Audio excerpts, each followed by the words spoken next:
Boa noite, gente. Me apropriando da oração, eu queria pedir para o Senhor falar através de mim hoje, que seja a voz dele falando, não eu. Queria que a gente pudesse fazer uma reflexão hoje, e eu trouxe um tema meio filosófico, o pastor vai gostar, mas que a gente possa louvar o Senhor, que a gente possa ouvir um pouquinho dele. E aí, eu queria começar propondo que a gente enxergasse essa mensagem que eu vou trazer hoje como uma mensagem para o nosso interior. Eu sei que é comum que a gente pense nas mensagens que são passadas como mensagens para as pessoas, mensagens para quem está ao nosso redor, para que as outras pessoas apliquem, né?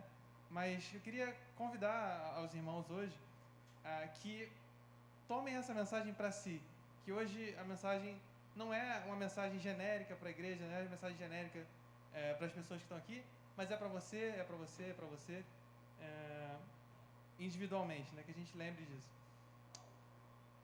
E o tema de hoje, ele vem... acho que 2 pregações atrás o pastor Rodrigo falou sobre uma corrente filosófica que fala que a nossa vida ela é uma corrente, ela é um ciclo onde a gente está ou na ânsia de ter ou no tédio de possuir. Não sei se os irmãos já ouviram isso.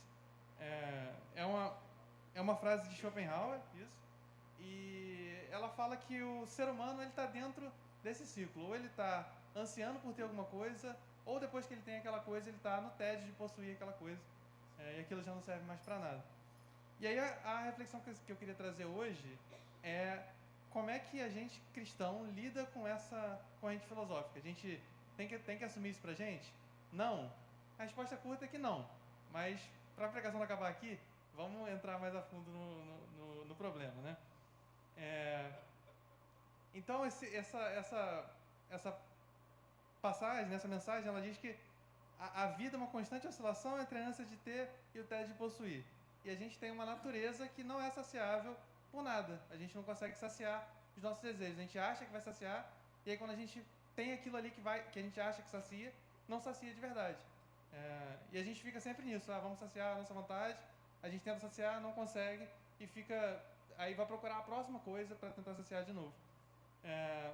Eu queria dizer que a Bíblia diz que a gente, como cristão, não deve viver isso.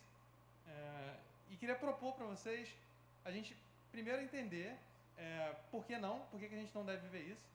Depois, como que a gente faz para não viver isso. E se a gente não vai viver isso, o que a gente vai viver? Então, vamos passar por essas três etapas. Começando, eu queria que a gente abrisse a Bíblia em Filipenses 4, 6 a 8. E a gente vai fazer um paralelo com 2 textos.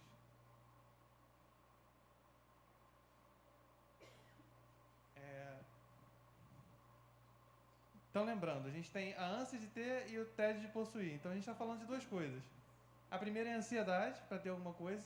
E a segunda é o não contentamento, né? A gente não se contentar com o que a gente tem e não conseguir ser saciado pelas coisas que a gente tem. E a primeira coisa, que é a ansiedade, a Bíblia trata em vários versículos, mas um que é especial para mim, e eu sei que vai tocar no coração de vocês hoje, é esse de Filipenses 4, 6, que diz: não fiquem preocupados, e aí em algumas traduções está não andeis ansiosos, essa parte, com coisa alguma. Em tudo, porém, sejam conhecidas diante de Deus as vossas petições, pela oração e pela súplica com ações de graças. E a paz de Deus, que excede todo entendimento, é o 7, guardará o vosso coração e a vossa mente em Cristo Jesus. Finalmente, irmãos, tudo que é verdadeiro, tudo que é respeitável, tudo que é justo, tudo que é puro, tudo que é amável, tudo que é de boa fama, se há alguma virtude, se algum louvor existe, seja isso que ocupe o vosso pensamento. Então, aqui Paulo já mostra que o lado de andar ansioso, o lado de ansiar pelas coisas, já não é bíblico, porque ele diz que a gente não deve andar em constante ansiedade. Então, a gente não deve andar na ânsia de ter. Ele já quebra um dos lados do ditado, digamos assim, da frase lá de Schopenhauer. E pelo outro lado, que é a parte do tédio e estar saciado, queria que a gente abrisse em Apocalipse 4:8.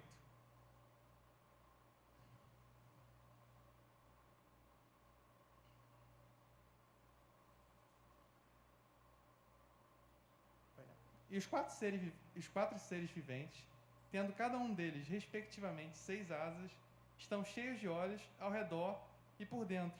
Não tem descanso, nem de dia, nem de noite, proclamando: Santo, Santo, Santo é o Senhor Deus, o Todo-Poderoso, aquele que era, que é e que há de vir.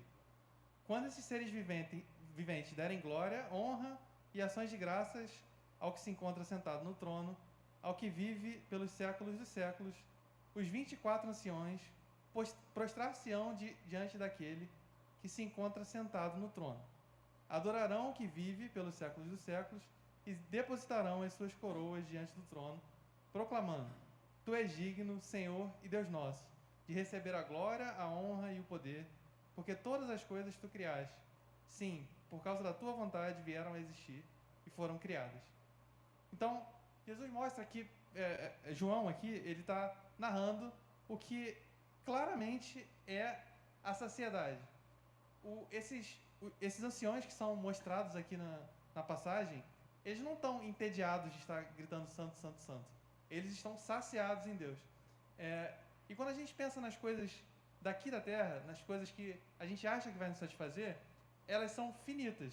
E por elas serem finitas, por definição, elas não podem satisfazer a gente para sempre. E se a gente pensar pelo outro lado, o que não é finito? É a eternidade com Deus. Então, a única coisa que pode realmente nos saciar eternamente tem que ser a eternidade com Deus. Então, o outro lado, que é o lado da saciedade, que é o lado da gente não ter tédio com as coisas que a gente tem, só pode vir de Deus. Então, acho que a gente consegue já ver porque que é errado a gente viver tanto na ânsia de ter, quanto no tédio de possuir. Porque a vida com Deus não é andar ansioso, como a gente viu na primeira passagem, e a vida com Deus é estar saciado eternamente, não é estar sem contentamento, sem saciedade, né? Mas isso, na nossa vida, é um pouquinho mais complicado do que parece. E aí eu queria lembrar do que eu falei no começo, para a gente tentar trazer um pouco para o eu. Como é que eu lido com isso? Será que eu estou vivendo a ânsia de ter ou o tédio de possuir, ou os dois? Será que eu estou preso nesse ciclo? Às vezes eu posso não estar preso nesse ciclo a minha vida inteira, mas será que não tem uma situação na minha vida específica, no meu trabalho, na minha vida amorosa, na minha vida com a minha família, que está nos levando a esse ciclo, mesmo que não seja na vida toda? E eu queria que a gente lembrasse o nosso contexto de hoje, né? Para lembrar desse contexto de hoje, eu queria fazer um experimento mental com vocês. Queria perguntar para vocês se é possível a gente viver um dia sem ser impactado por marketing. Se a gente consegue viver um dia, sem sair de casa ou saindo de casa, fazendo o que quiser. A gente consegue viver um dia sem receber uma propaganda? Sem receber alguém te dizendo que você precisa consumir alguma coisa? Não dá. Se não dá, significa que a gente está sendo constantemente provocado a estar insatisfeito, a estar querendo alguma coisa nova. Sem querer demonizar o marketing, mas acaba que o motim do marketing é fazer com que a gente esteja insatisfeito e queira consumir alguma coisa nova. Por mais que isso possa ajudar a gente a conhecer coisas novas que de fato são bênçãos para a nossa vida, nem sempre, e principalmente quando a gente está no excesso do marketing, a gente está vivendo uma vida em que a gente está sendo provocado constantemente a estar insatisfeito. E também, se a gente abre o nosso Instagram hoje, o que a gente vai ver lá? Pessoas mostrando ser coisas que não são, pessoas tentando mostrar uma vida que é impossível de viver, e a gente também vê que naquele formato que eu acho do inferno, de rios, que a gente fica postando, colocando coisas para cima, que a gente está constantemente ansioso para ter a próxima dopamina rápida, a próxima felicidadezinha que vai vir com o próximo rio. Então, o mundo atual ele nos leva para ter ansiedade o tempo todo, para estar querendo consumir coisas novas o tempo todo e, com certeza, viver essa ânsia de ter e até de possuir. E mais do que isso, se você hoje abre o Instagram, você vai ver pessoas colocando essa frase como verdade verdadeira para todas as pessoas. Não, o ser humano vive essa ânsia de ter e tédio de possuir. Quando, na verdade, não é para ser assim. A gente não foi criado para isso. A gente não é para viver, como a gente acabou de ver, essas duas coisas. Mas isso, por mais que pareça um problema da atualidade, não é um problema novo. Se a gente lembra lá em Mateus 6, onde Jesus vai falar sobre a gente não andar ansioso sobre as coisas que a gente tem, que a gente não tem, ele já mostra que a gente não precisa se preocupar com o que vai vestir, qual é a próxima coisa, qual é o próximo status que a gente vai ter. A gente não precisa disso, a gente precisa buscar o reino de Deus primeiro e, se os irmãos lembram, as demais coisas serão acrescentadas. E quem é que se preocupa com isso? Os gentios se preocupam com isso. Os que não conhecem a Deus se preocupam com a próxima coisa e está ansioso com o que ter, com o que vestir. Então, o problema não é novo, o problema é dos tempos bíblicos. A gente está atualizando ele para Instagram, para marketing, para essas coisas. Se a gente lembrar, Deus já trata isso na Bíblia há muito tempo. Então, recapitulando, estão tentando nos empurrar de várias formas que a gente tem que viver a ânsia de ter e o tédio de possuir. Isso não é para nós, como a gente viu. A gente não deve andar ansioso, como a gente viu em Filipenses. E Deus tem uma vida eterna de satisfação para a gente, como a gente viu no versículo de Apocalipse. Aí eu queria chamar os irmãos agora a entender um pouco pela Bíblia como que a gente sai do ciclo de ansiedade, do ciclo de não satisfação, do ciclo de não se contentar com o que a gente tem. Vamos voltar lá em Filipenses 4:6.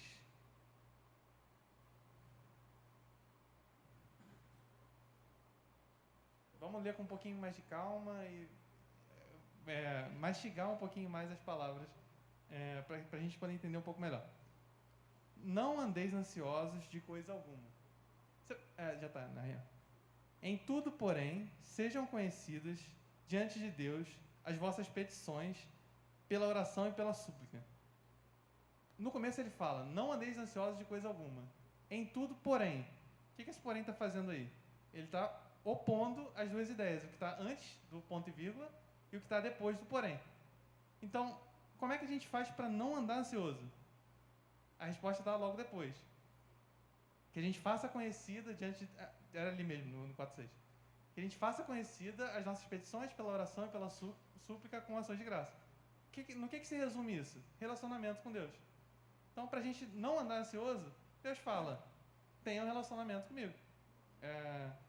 A gente se aproximar de Deus por esse versículo e pelo poder da oração e da súplica, a gente consegue trazer essa realidade para a gente, que é não andar ansioso. E se a gente ler o versículo 8, ele também traz uma outra ferramenta para a gente não andar ansioso. Finalmente, irmãos, tudo que é verdadeiro, tudo que é respeitável, tudo que é justo, tudo que é puro, tudo que é amável, tudo que é de boa fama, se alguma virtude há e se algum louvor existe, seja isso que ocupe o vosso pensamento. Então ele traz uma outra ferramenta. Além da gente ter um relacionamento com Deus, a gente filtrar o que a gente vai pensar. O que a gente vai trazer para a nossa mente. Como é que a nossa mente vai começar a tratar os problemas. Se a gente pensar, a neurociência tenta explicar que o pensamento é onde começa as nossas emoções e as nossas emoções a gente começa a agir. Então, Deus manda a gente tratar a raiz do problema, que é a gente colocar o nosso pensamento no lugar certo. E aí aqui, irmãos, essa mensagem, essas ferramentas, elas, para mim, foram muito especiais, porque em um momento da minha vida eu fui muito, muito, muito ansioso. E essas duas ferramentas me levaram para outra situação mental. Elas me tiraram de um poço de ansiedade e, é claro, eu tive a ajuda de psicólogos, de profissionais, mas essas duas ferramentas foram o cerne da minha transformação e da minha mudança.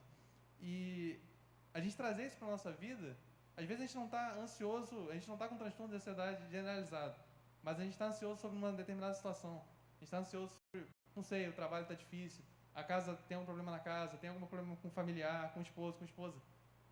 Mas a gente tem essas duas ferramentas para lidar não só com a ansiedade generalizada, mas com as coisas pequenas também. E aí a gente sai desse ciclo de ansiedade do próximo, o que vai acontecer amanhã, o que vai acontecer daqui a pouco, para uma coisa que é muito, mas muito maior, que é um relacionamento com Deus saudável. Então, o que Deus está trazendo nesse versículo é: tira a ansiedade, coloca o relacionamento com Deus no lugar. E aí alguém não faria essa troca? Alguém não trocaria a ansiedade por um relacionamento com Deus saudável? Essa mente é um campo de batalha e que a gente começa por lá, a gente começa tratando as coisas na mente. E aí, agora, vamos tratar do outro problema, que é o tédio. Depois que a gente, em teoria, tem as coisas, né? Como é que a gente faz para ficar satisfeito de verdade, segundo a Bíblia? Vamos voltar lá no Apocalipse 4:8.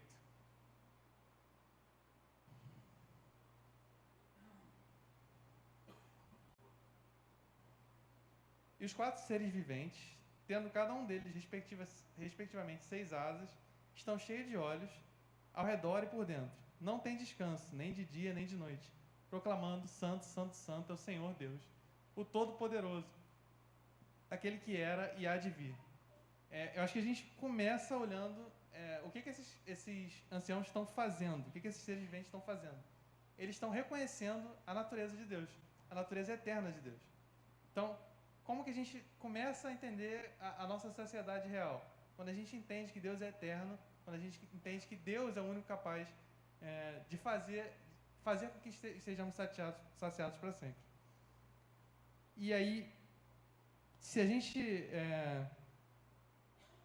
traz isso para a nossa vida, a gente consegue entender que as coisas não são feitas em finalidade de nos saciar. As coisas são feitas para a honra dele. E quando a gente inverte essa lógica, a gente também consegue entender como de fato não estar no tédio. Porque quando a gente entende que a gente não tem que saciar o nosso desejo imediato, a gente não tem que saciar o que a gente está querendo agora, a próxima coisa, a gente também consegue lembrar que existem mais coisas do que o nosso próprio desejo. E aí a gente, olhando para essa repetição e se perguntando: poxa, será que esses anciãos eles estão em tédio? Eu consigo dizer que não, porque o que eles estão fazendo é contemplando infinitamente uma coisa infinita. Então, se Deus é infinito, faz sentido que eles estejam fazendo essa contemplação para sempre. E a gente vai viver uma vida de contemplação para sempre. A gente pode não estar no céu, eu não sei como vai ser, mas a gente pode não estar o tempo todo dizendo: Santo, Santo, Santo é o Senhor, mas todas as vezes que a gente olhar para o Senhor, a gente vai ter esse sentimento. E a gente vai lembrar que a gente está satisfeito nele. E aí, então, o contentamento vem das coisas eternas, só pode vir das coisas eternas. Isso também é explicado em Romanos 12:1-2, que é bem famoso. Para botar aí? Rogo-vos, pois, irmãos, pelas misericórdias de Deus, que apresentei o vosso corpo por sacrifício vivo, santo e agradável a Deus, que é o vosso culto racional. 2. E não vos conformeis com este século, mas transformai-vos pela renovação da vossa mente, para que experimenteis qual seja a boa, agradável e perfeita vontade de Deus. Então, o que esse versículo está completando o que a gente viu antes?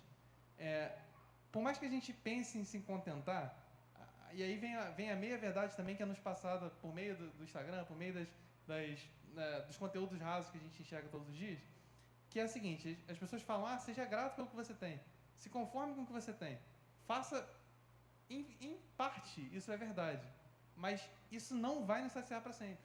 Não adianta eu pensar que eu me conformar com o que a gente tem nesse mundo vai nos colocar em saciedade eterna. Não vai fazer isso. Isso pode nos ajudar a viver, mas não para por aí. A gente não pode parar e trazer essa conformidade com as coisas que a gente tem, seja meu emprego, seja o que eu já consegui fazer na minha vida, a família que eu tenho. Essas coisas são muito importantes, que a gente se contente, sim, mas não são elas que são o fim das coisas, não são elas que vão nos saciar eternamente. Então, recapitulando: ânsia de ter e tédio de possuir tentam nos empurrar, não é verdade, o cristão não pode viver assim. A saída da ansiedade, então, pelo que a gente viu, é o relacionamento com Deus. Não dá para trocar próxima grande coisa pelo relacionamento com Deus. A gente não pode fazer essa troca nunca. E a saída do nosso tédio, do nosso não conformismo, é lembrar da única coisa que pode nos conformar para sempre, que pode nos contentar para sempre, que é o Senhor. E a gente precisa lembrar que o fim do nosso contentamento é a infinitude de Deus. E aí, se o fim do nosso contentamento é a infinitude de Deus, então o nosso contentamento não tem fim. E qual que é, então, a realidade bíblica? O que a gente deve viver, então, se não é a ânsia de ter e o tédio de possuir? A gente não pode, então, colocar as esperanças no mundo que a gente viu, mas aí a gente, então, tem que ficar com alguma coisa no lugar, né? Não tem como ter, não ter uma e aí não ter nada no lugar, né? Oi? Não sei. Tá, perdão. Eu escutei Pedro, desculpa. Então, se a gente voltar para Filipenses 4:7, a gente tem uma das respostas do que vai ficar no lugar. A gente já falou um pouco sobre relacionamento com Deus, mas tem mais coisa. E a paz de Deus, que excede todo entendimento, guardará o vosso coração e a vossa mente em Cristo Jesus. Ele fala isso logo depois, se puder voltar no 6, que ele apresenta a primeira ferramenta, né, da gente apresentar as nossas orações e súplicas para o Senhor. Então, primeiro, a gente vai ter a paz de Deus que excede todo entendimento, que também não dá para a gente trocar pelas coisas efêmeras desse mundo. E mais à frente, nesse mesmo capítulo, logo depois que ele também apresenta a outra ferramenta, no versículo 10, Paulo vai dizer: alegrei-me sobremaneira, versículo 10, 4:10. Isso. No Senhor, porque agora, uma vez mais, renovastes a meu favor o vosso cuidado, o qual também já tinhais antes, mas vos faltava oportunidade. Digo isso não por causa da pobreza, porque aprendi a viver contente em qualquer situação. Tanto sei humilhado, como também ser honrado. De tudo, em todas as circunstâncias, já tenho experiência, tanto de fartura como de fome, assim de abundância como de escassez. Tudo posso naquele que me fortalece, que é o versículo que é mais usado fora de contexto do mundo. Qual que é o contexto aqui? Ele está dizendo que ele consegue viver a paz dentro das circunstâncias mais adversas do mundo.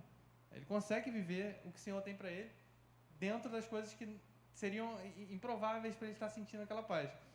E então essa é uma das coisas que vai nos colocar no lugar da ânsia de ter e do tédio de possuir. E assim, se a gente olhar as mesmas pessoas que estão falando que a gente deve viver, que a regra da vida é essa, a ânsia de ter e o tédio de possuir, elas estão em constante busca por sair desse ciclo.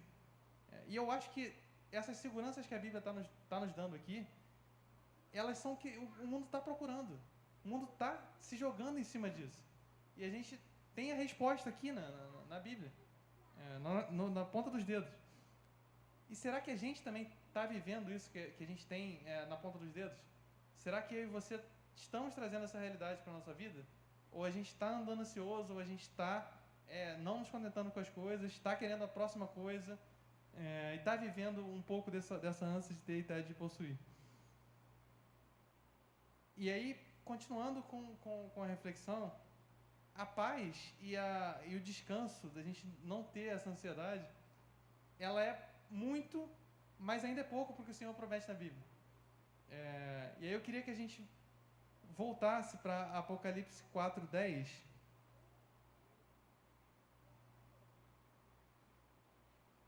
E aí a gente lembrasse, na parte B, ele fala: adorarão o que vive pelos séculos dos séculos e depositarão as suas coroas diante do trono, proclamando. Que a gente lembrasse que essa paz, essa não ansiedade, ela não é enquanto a gente está vivendo aqui na Terra. Ela é eterna. Então, além do que a gente está vivendo aqui, é muito mais do que a gente está vivendo. E não só isso, aí eu queria complementar esse paralelo com o que está em João 4, 13 e 14, que fala um pouco também sobre esse tipo de saciedade, né? A gente vai direto para as palavras de Jesus. Afirmou-lhe Jesus: Quem beber desta água tornará a ter sede. Aquele, porém, que beber da água que eu lhe der, nunca mais terá sede. Pelo contrário, a água que eu lhe der será nele uma fonte a jorrar pela vida eterna. Então, no mundo que a gente está, qual é a próxima coisa? Qual é a próxima saciedade? Qual é o próximo rio que vai chegar? Qual é o próximo telefone que eu vou comprar? Qual é o próximo título que eu vou ter? O meu time vai ter? Qual é o próximo tudo? E aí a gente entra nesse mundo de perdição sem sentido, a gente está procurando. E aí Deus não tem pra gente só sair do ciclo. Ele tem uma alternativa que é infinitamente melhor, que é ter a saciedade eterna nele, ter um relacionamento eterno com ele, que é muito mais do que só a paz que excede todo entendimento. E aí o que Deus tem para nós, no lugar da ânsia de ter e de possuir, é a presença de Deus, adoração e saciedade para sempre, eternamente. E aí eu convido os irmãos a gente refletir nesse momento e chamar o Ministério de Louvor para a gente pensar onde na minha vida eu tenho ficado ansioso, onde eu tenho trocado as prioridades, onde eu tenho trocado essa saciedade eterna e essa paz eterna pelos próximos 10 minutos de alegria, pelo próximo rio, pelo próximo objetivo. Onde é que eu não estou conseguindo ficar contente? Onde é que eu não estou aproveitando as coisas que o Senhor já me deu? E onde é que está meu coração nisso aí tudo? A gente falou aqui sobre prioridade, sobre para onde olhar. A gente está olhando para o que é eterno? A gente está olhando para o que de fato vai nos saciar para a vida inteira? E aonde na minha vida eu tenho vivido esse ciclo de ansiedade, tédio, ansiedade, tédio, ansiedade, tédio? E como é que eu faço, dadas essas ferramentas que a gente acabou de ver, para sair desse ciclo? Que Deus possa tocar no nosso coração e a gente lembrar também do começo, onde a gente falou sobre internalizar essa palavra, a gente lembrar que isso que está sendo falado hoje, apesar de a gente estar olhando para o mundo, apesar de a gente estar olhando para as coisas que estão acontecendo lá fora, é muito, muito pessoal para todos nós. E a gente imerso no mundo, a gente precisa fazer essa reflexão. Que o Senhor possa trazer isso nos nossos corações e que Ele fale ao coração de cada um, em nome de Jesus.